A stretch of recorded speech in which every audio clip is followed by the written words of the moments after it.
everybody, and welcome to something that I'm not even sure it's gonna work or not, but we're gonna try it anyway. I've had some requests to show my settings for Streamlabs OBS and OBS Studio. Now here's the problem with that. I'm currently at work, and I'm only on my laptop, so I had to kind of do some jiggery-pokery here to make it work and actually capture this window. Hopefully it works, but at the very least, I can show you guys how I set up a stream, so it might help you guys out, or even show you some recording settings that I use. Okay, this is Streamlabs OBS, version 0.223. What I do, this basically comes out of the box ready to use. It just has, ignore all this on the bottom, it's not incredibly important right now. But you got your buttons, you got your record for videos, you got your live for streaming. Now this is like a drop-down menu where you can get different themes and such. That's where I get my, like my fancy looking overlays and everything that I never use, even though I should. Picture these as like the outside of the house. Like live scene, be right back, window, starting soon, screen, all of those. Over here under sources, this is what is actually inside of that. So think of this as like a tiered kind of thing. Like this is my starting soon screen, but what is my starting soon screen? It's this image.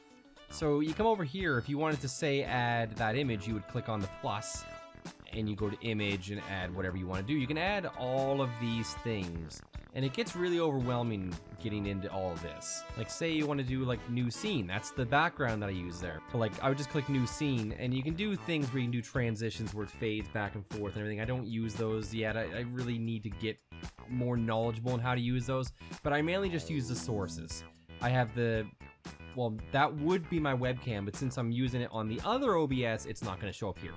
But I added my webcam, this is my sound alerts, the stream boss thing, which is that thing up there that I don't really know what it even does yet. Sub goal, these are just side panels that I use to crop the webcam. Event list, chat box is over there. Alert box is the thing that goes, yeah, whenever someone subs. Game capture. If I was playing like Warcraft or something, I would go game capture, properties, specific window, and then I'd pick the game, and then just make sure it fits, and make sure the webcam's on top of it so it's up in the corner. So under settings, we got some, might have some different settings here considering the fact that I'm on the laptop though. I use Restream because it enables me to stream from Twitch and YouTube at the same time. My output settings, I think, are set for how I normally have them at my house. Yeah, okay. So under streaming, I use the X264, which is, it uses the processor, not the video card, because this is a one of the higher end Ryzen processors. If you have a processor that's pretty new, it has a ton of cores, you don't really need to use the NVIDIA card. You can, some people like to use it. I've always had problems using them for some reason, so I use the chip. I rescale the output to 720 usually because I find that it lags a little bit less for folks, especially if they have a lot slower internet. A bitrate for streaming, I do 4500. Not here I don't, with my 0.5 upload speed at work, but at home I have gig internet, like gig up, gig down. It's I could probably go up to 10,000 on this now if I wanted to. But this was my settings for the past couple years. Keyframe 2, no idea what that does, but everyone suggests 2, and I never had a problem with it. I set the CPU usage preset at very fast, profile at high. It just basically tells it, hey, put all the power that you have into this, and it works. For recording, I do standard. I use my biggest drive, an empty drive that I dump all the videos onto. I use MP4. You have a few options here, but I find that MP4 gives me the best quality, and it's compatible with Sony Vegas that I edit in. I never have any problems getting it in there, chopping it up. With FLV and stuff, I have to manually change. MKV is another one that is better quality, but with the editing programs I use, I have to like take the file, I have to convert it into something else, and it's just a pain in the ass. I don't like doing it. Audio, don't really worry about that. I leave that as all standard. Video, I do the output rescale, but only when I'm doing streams. When it's just recording, I don't rescale anything. Because it's a laptop, I do bicubic, which is a bit more power. Home, I do Lanczos. FPS 30. You can do 29.97, it works. You can do 59.94 depending on how good your system is.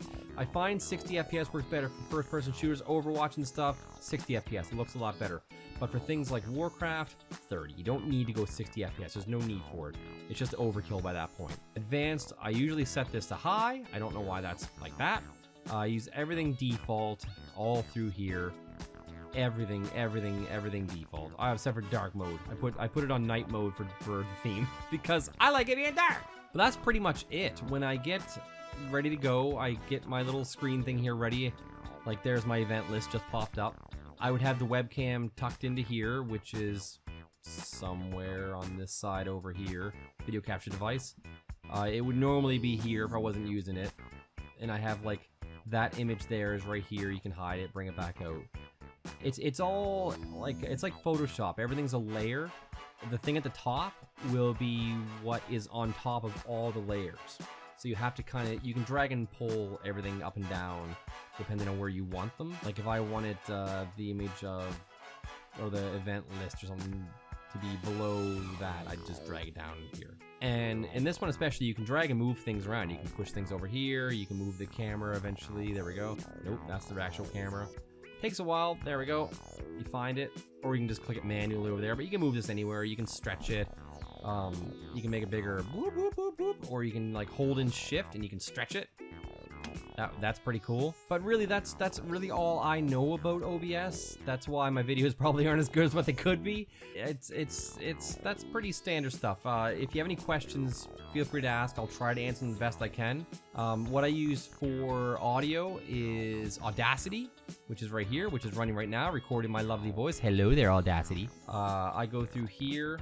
I don't really want to bugger this recording up, but when I'm done, I'll do a noise reduction, a normalize, a compressor, then an EQ, then a normalize, and then I'll transfer it out as a wave format, because I find things sound better in wave format than MP3. MP3 is too stereo. I find wave kind of numbs it down a little bit. It makes my ears feel a bit better. I use Sony Vegas 13 to do my editing. I never mentioned that for recording. The bit rate that I use. Now see, this isn't even set for it, but under recording, I would normally set this to X264. I do CBR, and for the bit rate I'm recording, I go as high as like 42,000, 40,000 in that area, because you're not using it for anything else. It's just gonna be a nice clear bit rate.